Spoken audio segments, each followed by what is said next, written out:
എല്ലാ പ്രിയപ്പെട്ടവർക്കും ക്രിസ്തുയേശുവിൻ്റെ നിസ്തുല നാമത്തിൽ സ്നേഹ വന്ദനം.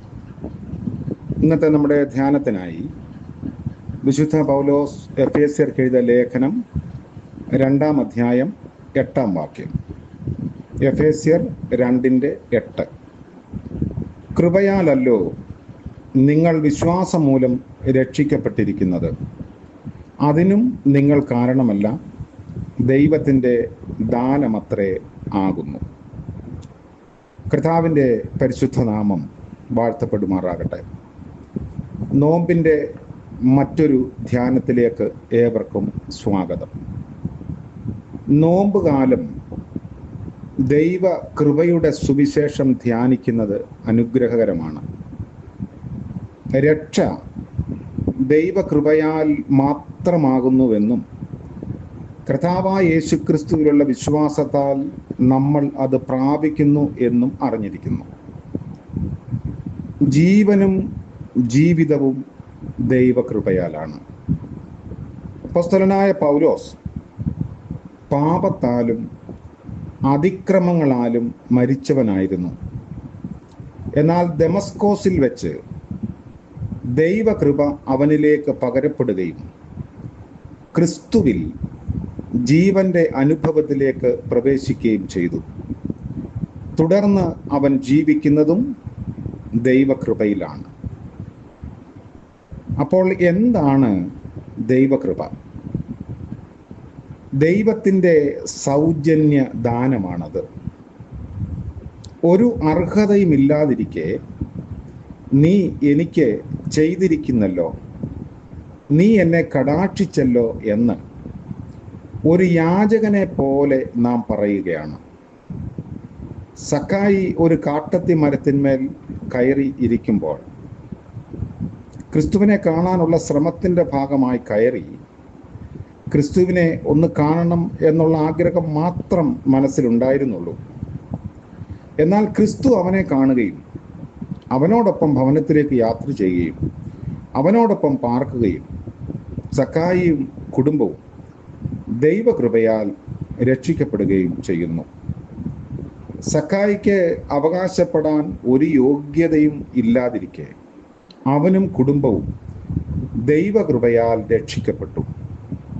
അവൻ വിചാരിക്കാത്ത, ആഗ്രഹിക്കാത്ത എന്തെല്ലാം കാര്യങ്ങൾ ക്രിസ്തു അവന് ചെയ്തു കൊടുത്തു എന്ന് നമുക്കറിയാം. അതിൻ്റെ പേരാണ് കൃപ. അനർഹമായ ദാനം, അൺമെറിറ്റഡ് ഗിഫ്റ്റ് എന്ന കൃപയെ നമ്മൾ വ്യാഖ്യാനിക്കുന്നു. എന്നാൽ നമ്മൾ ആഗ്രഹിക്കുന്നതെല്ലാം നേടിയെടുക്കുമ്പോൾ അതാണ് ദൈവകൃപ എന്ന് പലരും തെറ്റായി വ്യാഖ്യാനിക്കാറുണ്ട്. എന്നാൽ അങ്ങനെയല്ല. ദൈവം ആഗ്രഹിക്കുന്ന വിധത്തിൽ ജീവിതത്തെ വിധേയപ്പെടുത്താൻ നമുക്ക് സാധിക്കുന്നതാണ് ദൈവകൃപയുടെ അടയാളവും ലക്ഷണവും.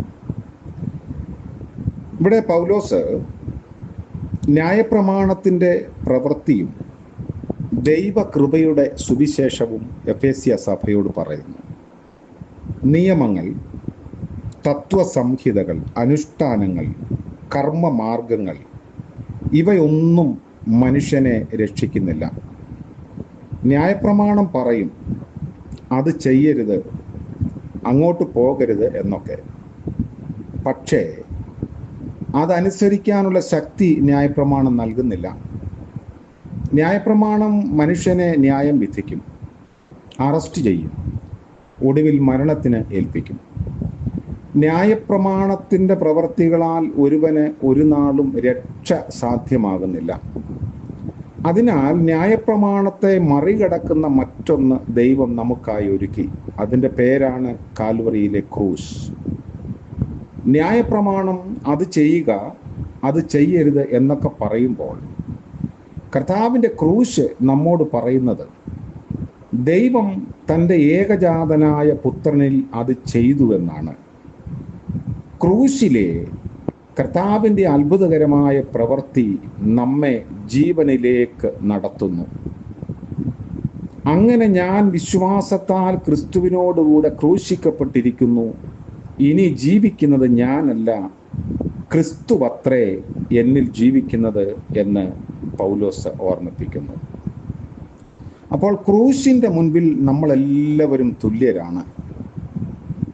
V are all sinners saved by grace.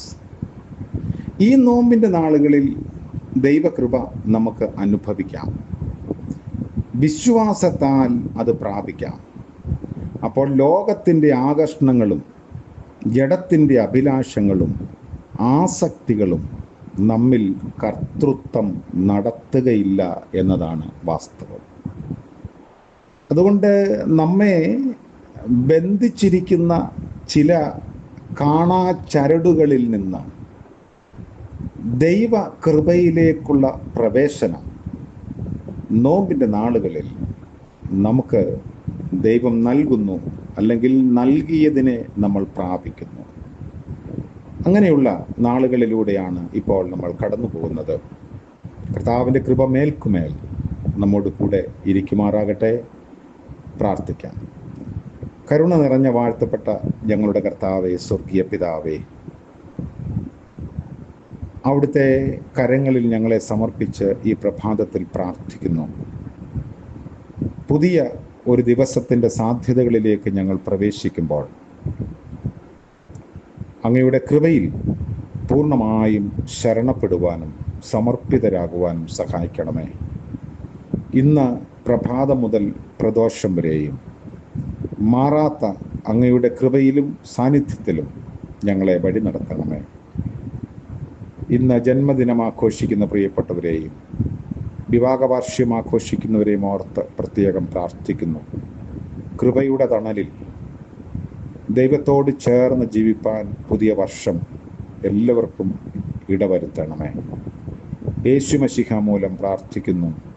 കൃപയോടെ കേൾക്കുമാറാകണമേ. ആമേൻ. ത്രിയേക ദൈവത്തിൻ്റെ അളവില്ലാത്ത കൃപ നാം ഏവരോടും കൂടെ ഇന്നും എന്നേക്കും ഉണ്ടായിരിക്കുമാറാകട്ടെ. ആമേൻ.